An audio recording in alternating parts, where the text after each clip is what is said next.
Hi, welcome back to Fiifi-Manfred on YouTubers. Today's edition of the transfer conversation.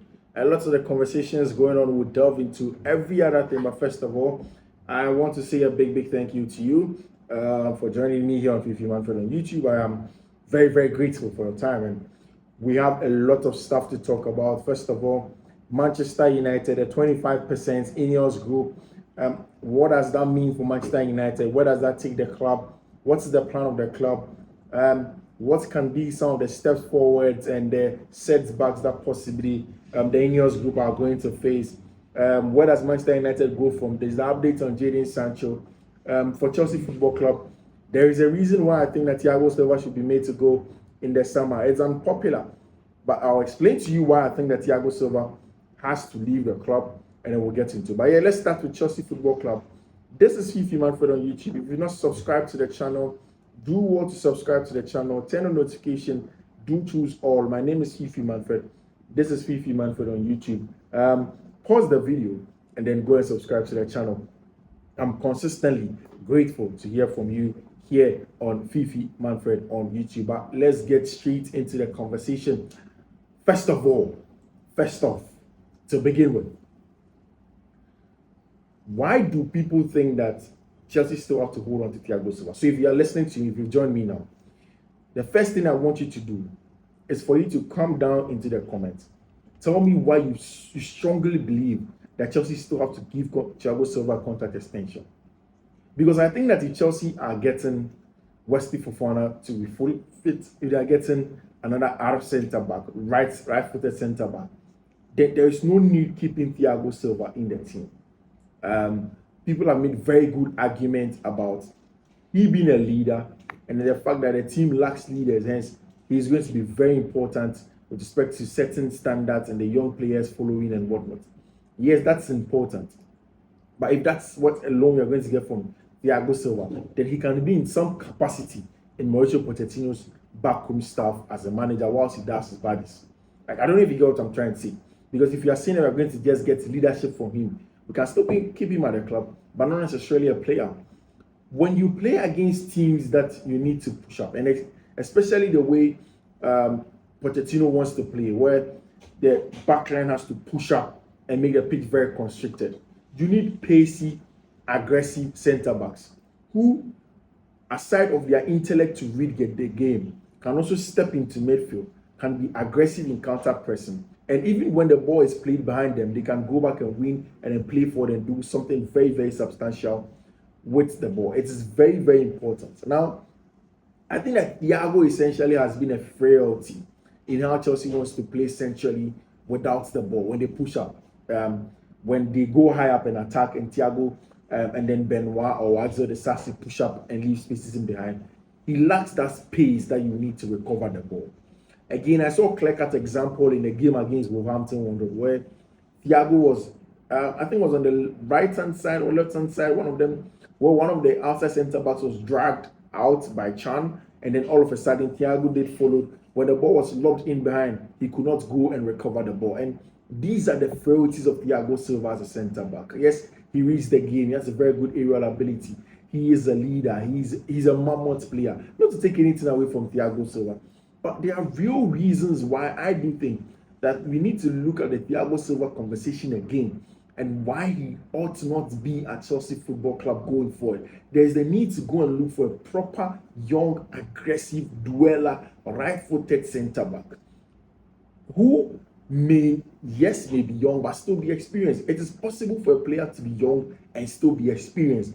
A player may be young but still has the experience that an old player has. And it's important. There are a couple of them in there. We need it. Our backline lacks aggression. It lacks pace. Benoit actually doesn't have the aggression, doesn't have the pace. Axel de Sassi doesn't have the aggression, doesn't have the pace. Levico doesn't have the pace for long distances.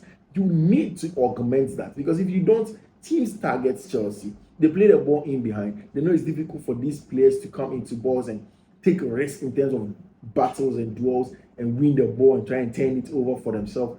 And it's a big deal. It's a whole lot of a deal, and it is something that Chelsea needs to look at with respect to Thiago Silva. That's why when I look at somebody like Ousmane Diamonde, although he's left-footed, but can also play from the right-hand side. If he is coming in, he is an aggressor. He's somebody that wins the ball on the front foot. He's not somebody that goes into duels. He's somebody that has a lot of pace. He has long strides. It's important for a player like that, and it is very, very imperative for his kind of player in this Chelsea team going forward. Yes, Thiago is important, but if we're left to me alone, I think that it's time to cut our losses on for Chelsea to cut their losses on Thiago Silva and then move on for him. Look at Jean-Claire Todibo. I know multiple reports are reporting that Chelsea may not get Jean-Claire Todibo this January, which is fair because I don't think OGC needs are going to sell him for less than 16 million quid. And nobody, of course, again, will not want to cough up that as it stands now. So it's okay if Chelsea are not going to get him. But he's a kind of profile, he's a kind of player. Look at somebody like Antonio Silva, aggressive, combative, dweller, somebody that's sitting there. Again, I keep on going back to these examples I keep on making. Like the Ruben Dias of Manchester City, like what Antonio Rudiger used to give to Chelsea. Somebody that leads the charts, that was an aggressor, that used to win the ball, that used to make sure that it's difficult for opponents to just rub shoulders off the team's defense. It's important. And again, Antonio Rudiger, they don't have the experience of Thiago Silva, but he has certain qualities that set him apart, that made him very, very important in the backline for Chelsea Football Club. And that's exactly why Chelsea do need players like that going forward. And for me, if it comes at the expense of cutting Chelsea's losses on Thiago Silva and some of the other players in the team at the back, I'm excited. And I've seen Wesley Fofana put on Instagram saying that break by break he's coming back, and I think it's exciting. Wesley has a lot of prospects. He has a very high ceiling. Wesley just has to keep fit. And the issue is about keeping Wesley Fofana fit. How do you keep him fit? How do you make sure that he stays on fit to play consistently for the team? Because if he does, he's one of the best players, one of France's best under 23 centre backs in recent times in terms of pace, aggression, going into duels, ball playing at the right hand side, being combative, being very competitive, has experience in the English Premier League. All of these things are very, very important for players like that. And I can't wait to see somebody like Wesley Fofana and what he gives the team. It is very, very important what he gives to the team as it stands now. Yes, so that's it over there. There are a lot of updates I'm going to run you by them. And first of all, there's updates with my man Trevor Chalobah. Bayern are preparing another bid for Trevor Chalobah. Mind you, Bayern weren't able to replace Benjamin Pavard. Pavard wasn't able to be replaced at Bayern Munich. Thomas Tuchel wants to replace Pavard. He wants to get the depth in the squad as the Champions League beckons. And mind you, for Trevor, he has not played in the Champions League. So this is going to be a very, very good opportunity for him to go back and play in the Champions League in Tuchel's variation of that three-back at Bayern and at the Allianz Arena. It's a very, very important one for him as a player. And the fact that he just has to keep fit. If he's able to pass his medical, then definitely he's going to go on and play in January for FC Bayern Munich. I'm sure that he's getting very, very close to full fitness in there for Chelsea. Now, there's a lot of news. We'll run you through them. Ian Maatsen, Dortmund are also closing in very, very close to getting a deal done for Ian Maatsen. I told you about Ian Maatsen yesterday. Excellent, versatile player. Somebody that has a lot of bites and aggression up top to get a job done for his team. But essentially, it's a versatility that will make the mouth of Eden Terzic water, and then would want to go ahead for somebody like Ian Maatsen. So Ian Maatsen definitely may be coming on to Dortmund in there. Jadon Sancho to Dortmund also is almost done. A loan for 6 months, and then a further one to extend. A very, very important one for them. Now, let's get straight into the kind of players that are returning for Chelsea from injury. Kani Chukwuemeka is fully fit now. Yes, Kani just trained fully 100% to the team. He had a little relapse, went back now. Kani is fit. There's a possibility of he being with the team going forward. Same for Benjamin Chilwell. Mind you, Chilwell was one of the most creative players for Chelsea before he got injured. Pochettino also played him as left wing. I'm thinking that he's not going to play him there now. Mikhailo Modric seems to have what it takes to play on the left-hand side of the wings.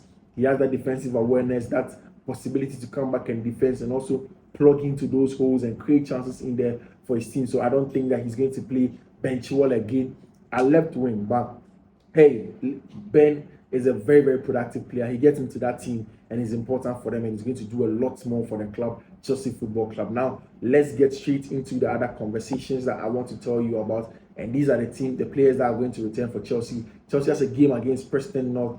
In the FA Cup, it's an important one for them. Cup games are very, very important to give other players a lot of time to gel into the team, to know how they can play, and then to make proper assessment of them in real game time. It is very, very important for stuff like that. Now, to the Manchester United fans, and you see, let's talk about this. First of all, in the Spanish La Liga, it is important to begin to take Girona serious. Yesterday, Girona added to their tally of getting late last-minute goals, and then they were able to win, come back, and then do a 4-3 win after 3-3. Morata scored a hat-trick against Atletico de Madrid, keeping the pressure on Real Madrid in the run for the Spanish La Liga. Girona are in for business. Michel is doing a brilliant job in terms of making sure that, and he's playing a 3 at the back. When you have wingers, when you have fullbacks that can attack more than they defend, then definitely you want to make sure that you do a very good job in setting them up in a way that they can attack more than defend. And the 3-back is a very, very viable option. Girona and then Michel are going that option. They are in a very, very good 3-back. They're getting the job done. Went to beat Atletico de Madrid. They did it against Barcelona. The only side that they've lost against this term is against Real Madrid. Madrid themselves yesterday also won. Very good goal, singular goal, solitude goal by Antonio Rudiger. And that's the importance of a player like Antonio Rudiger. Comes in clutch when you need to, but also is a solid leader in defense for the team as and when you need him going forward. And that's an important one for them. Manchester United and the Ineos group. So the Ineos group already have arrived at Manchester United. And the plan is simple. They want to make sure that he gets the best out of this Manchester United team, sporting-wise. The first decision they will have to take is to get the manager to be in tandem with their vision. And I said it this morning on the show that when owners come into teams, the first thing they want to look at is they want everybody in there to be a believer of their vision. Because, of course, if I own a team and you don't believe in the vision that I share, then we cannot work together. So they would want to get a manager that believes in their vision. That's why there are a lot of rumors about the fact that they may want to go in and get Graham Potter as their manager. I don't think that will see the light of day. I hear that they are in very, very good rapport with Eric Ten Hag, and they believe that Ten Hag can get a job done. But going forward, they need to appoint a sporting director. They need one in the earnest. Dan Ashworth, Joe Edwards. What's the name? Former Michael Edwards actually, and then the former